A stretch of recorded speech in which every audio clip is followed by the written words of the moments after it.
mon esprit sur toute chair. Vos fils et vos filles prophétiseront. Ils parleront en langue. Ils verront, les jeunes gens verront des visions et les vieillards des songes. Cette parole de l'Écriture vient de s'accomplir aujourd'hui, qui veut dire les jours de la Pentecôte. Il a rempli Pierre. Pierre s'est tenu devant les gens sans honte ni peur. Et il a prêché sa première prédication. Il y a eu au moins plusieurs, des centaines et des milliers d'hommes qui se sont convertis, qui ont donné leur vie au Seigneur. Bien-aimés dans le Seigneur, partout là où vous êtes, nous vous disons que le Saint-Esprit n'est pas une réalité, mais c'est une vérité. Le Saint-Esprit est Dieu. Le Saint-Esprit, il est la personne de Dieu. Je vais dire quelque chose en disant que Dieu, il n'y a pas Dieu le Père, le Fils et le Saint-Esprit. Il n'y a qu'un seul Dieu et son nom, c'est Jésus-Christ.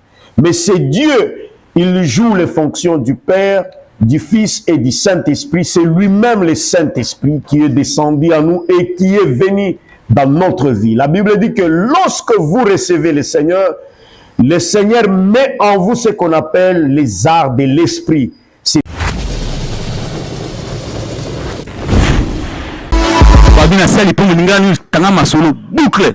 Bien-aimés dans le Seigneur, nous vous saluons dans le nom précieux du Seigneur Jésus-Christ. Aujourd'hui, les dimanches, nous voulons quand même partager dans cette tranche de Lingala News. Nous voulons partager avec vous sur la parole de Dieu, sur le Saint-Esprit.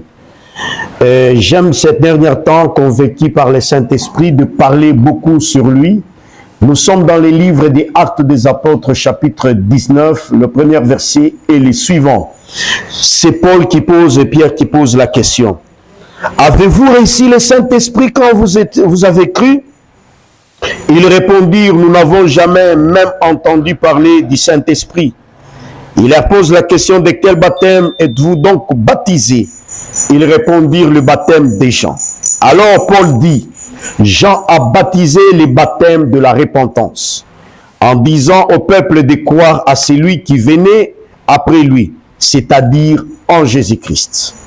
Sur cette parole, ils furent baptisés au nom de Jésus-Christ. Et lorsque Paul leur imposait les mains, le Saint-Esprit vint sur eux. Ils parlaient en langue et prophétisaient.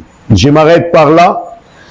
J'aimerais échanger avec tout le monde aujourd'hui sur le Saint-Esprit. Jésus-Christ, avant son départ, il a dit aux disciples, « Je m'en vais chez mon Père, mais je vais là pour vous préparer une place. Mais j'aimerais quand je vais partir que les consolateurs viennent sur vous, les paraclets de Dieu. » Et les disciples étaient tristes parce que Jésus-Christ devait leur quitter.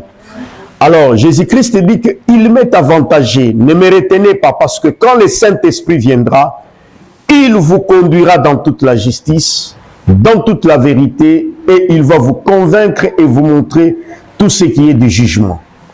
Alors, le Saint-Esprit, quand il est descendu sur les disciples en Actes des Apôtres, chapitre 2, il dit que pendant qu'ils étaient enfermés dans la chambre haute, ils étaient en train de prier, ils attendaient la promesse. Et quand la promesse est venue, un vent a soufflé, des langues semblables aux langues de feu. Les gens qui parlaient en langue, ils étaient remplis du Saint-Esprit. C'était comme un saint désordre de Dieu. Alors avec tout ce bruit, parce qu'il y avait des cloches, des sons de cloches. Il y a une cloche qui a sonné à l'église et l'autre son de cloche qui a sonné là où les gens se réunissaient dans la chambre haute. Mais là où les gens étaient à l'église organisée, rien ne s'est fait. Mais dans la chambre haute, les gens accouraient pour voir qu'est-ce qui s'est passé de l'autre côté. Ils ont trouvé les gens en train de parler en langue. Ils ont trouvé les gens remplis du Saint-Esprit. Et quand Pierre lui pose la question, il leur a dit, souvenez-vous de ce que les prophètes Joël avait dit, dans le dernier jour, je répandrai mon esprit sur toute chair. Vos fils et vos filles prophétiseront. Ils parleront en langue. Ils verront, les jeunes gens verront des visions et les vieillards des songes. Cette parole de l'Écriture vient de s'accomplir aujourd'hui, qui veut dire les jours de la Pentecôte. Autrefois dans l'Ancien Testament, la Pentecôte était considérée comme une fête de moisson. Quand les gens moissonnaient, Et c'est alors qu'on venait, on appelait ça la Pentecôte ou la fête des moissons. Mais dans le Nouveau Testament, réellement la Pentecôte, c'est une fête de moissons pour moissonner les dons de l'Esprit, moissonner l'équipement de l'Esprit, le revêtement de l'Esprit, moissonner, aller prêcher la bonne nouvelle à toutes les nations. C'est que le Saint-Esprit, quand il a rempli Pierre, Pierre s'est tenu devant les gens sans honte ni peur et il a prêché sa première prédication. Il y a eu au moins plusieurs, des centaines et des milliers d'hommes qui se sont convertis, qui ont donné leur vie au Seigneur. Bien-aimés dans le Seigneur, partout là où vous êtes, nous vous disons que le Saint-Esprit n'est pas une réalité, mais c'est une vérité. Le Saint-Esprit est Dieu. Le Saint-Esprit, il est la personne de Dieu. Je vais dire quelque chose en disant que Dieu, il n'y a pas Dieu le Père, le Fils et le Saint-Esprit. Il n'y a qu'un seul Dieu et son nom, c'est Jésus-Christ. Mais c'est Dieu, il joue les fonctions du Père, du Fils et du Saint-Esprit. C'est lui-même le Saint-Esprit qui est descendu à nous et qui est venu dans notre vie. La Bible dit que lorsque vous recevez le Seigneur met en vous ce qu'on appelle les arts de l'esprit, c'est-à-dire le sceau de l'esprit est en vous. Quand vous avez les arts de l'esprit, c'est un signe de l'esprit, mais vous devez chercher la plénitude du Saint-Esprit.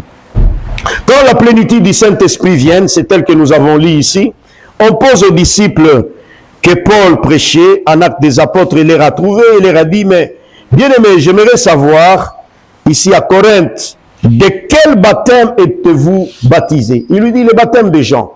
Est-ce que connaissez-vous le Saint-Esprit? Il dit, nous n'avons jamais entendu parler du Saint-Esprit.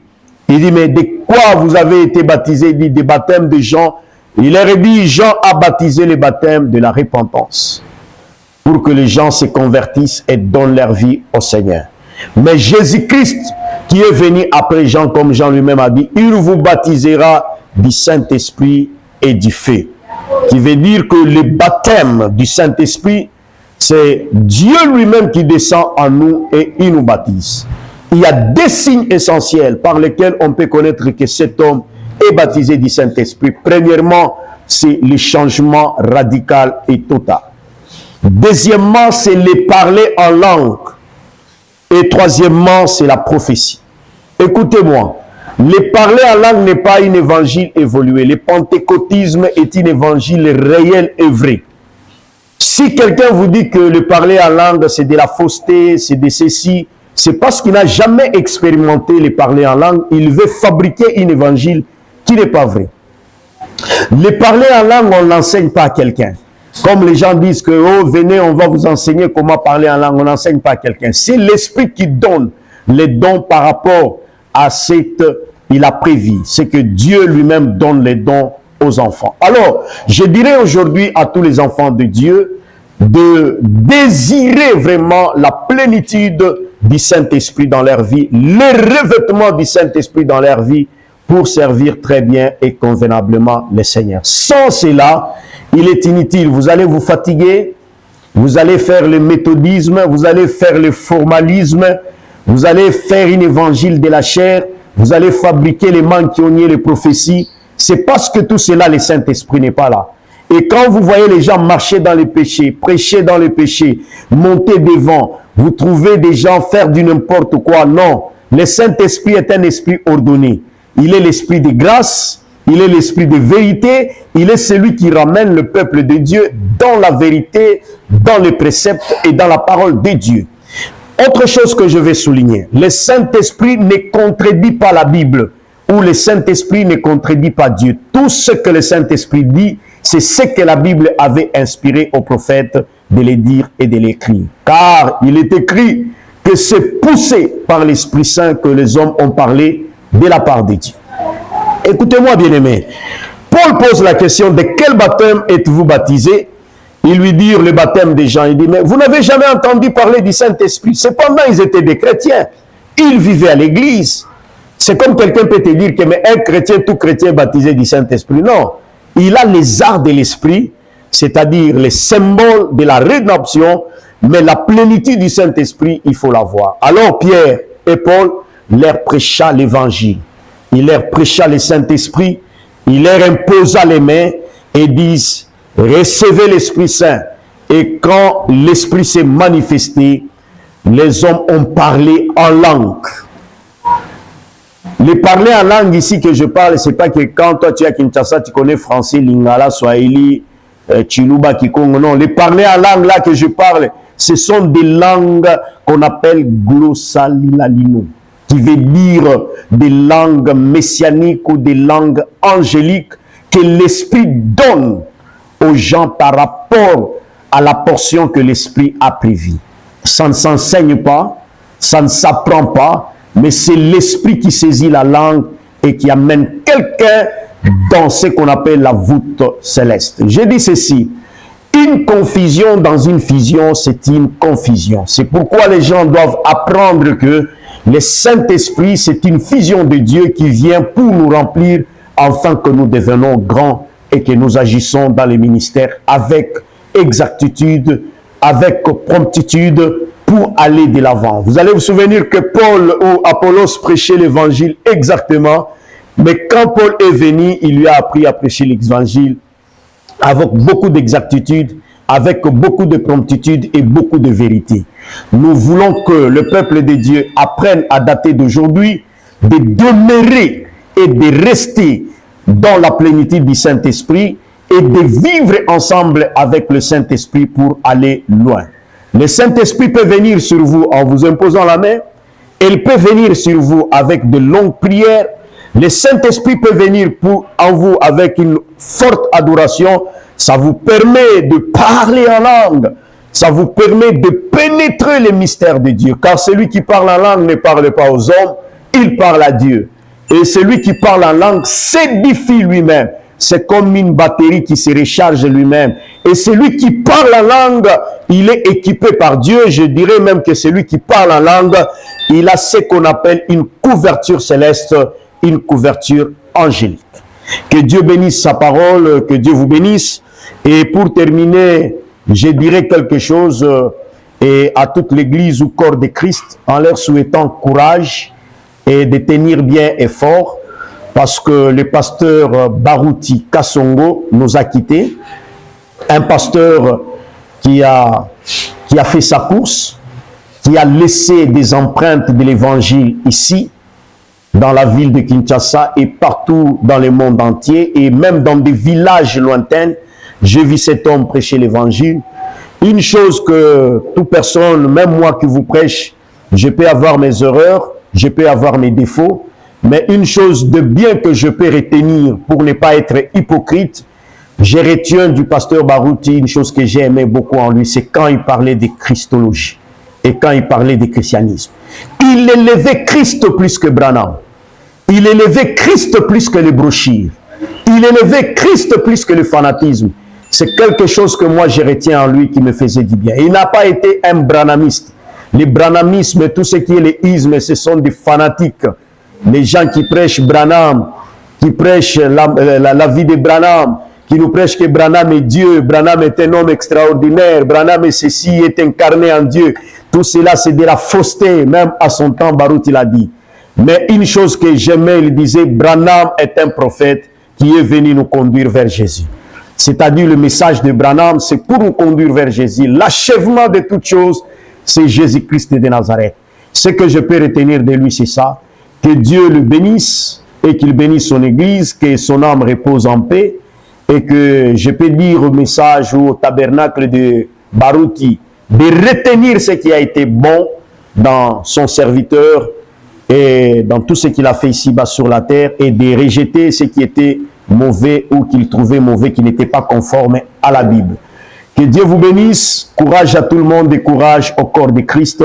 Retenons que Jésus-Christ est Seigneur, que Jésus est Dieu et que le Saint-Esprit peut nous aider dans tout ce que nous sommes en train de faire.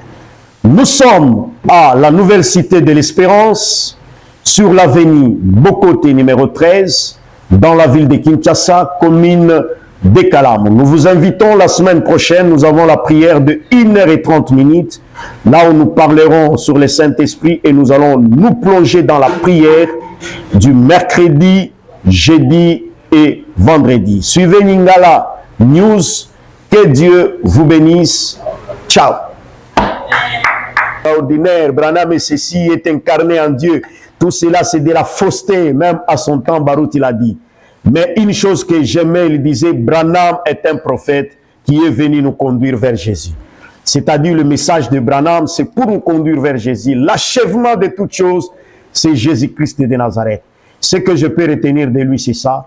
Que Dieu le bénisse et qu'il bénisse son Église, que son âme repose en paix et que je peux dire au message ou au tabernacle de Baruti de retenir ce qui a été bon dans son serviteur et dans tout ce qu'il a fait ici-bas sur la terre et de rejeter ce qui était mauvais ou qu'il trouvait mauvais, qui n'était pas conforme à la Bible. Que Dieu vous bénisse, courage à tout le monde et courage au corps de Christ. Retenons que Jésus-Christ est Seigneur, que Jésus est Dieu et que le Saint-Esprit peut nous aider dans tout ce que nous sommes en train de faire. Nous sommes à la nouvelle cité de l'Espérance, sur l'avenue Bokoté numéro 13, dans la ville de Kinshasa, commune de Kalamo. Nous vous invitons la semaine prochaine, nous avons la prière de 1h30, là où nous parlerons sur le Saint-Esprit et nous allons nous plonger dans la prière du mercredi, jeudi et vendredi. Suivez Lingala News, que Dieu vous bénisse. Ciao.